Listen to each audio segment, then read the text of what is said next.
Dahulu kala, di sebuah lembah subur yang dikelilingi gunung, berdirilah sebuah desa makmur. Di tengah desa, terdapat sebuah batu besar yang bentuknya menyerupai manusia sedang duduk. Leluhur desa selalu mengingatkan, batu itu bukan sekadar batu, melainkan peninggalan kutukan dari masa lalu. Masyarakat percaya, batu itu bisa menangis. Pada malam-malam tertentu, terdengar suara lirih seperti perempuan merintih.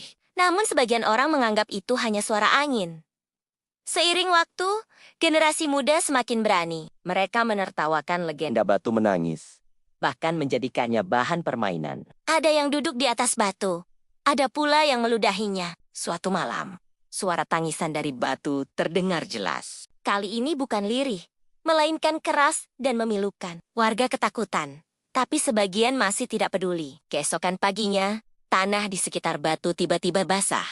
Padahal, musim kemarau panjang. Dari retakan tanah, muncul air deras yang tak bisa dibendung. Sungai kecil meluap, sawah dan rumah terendam. Dalam hitungan hari, desa itu lenyap ditelan air bah.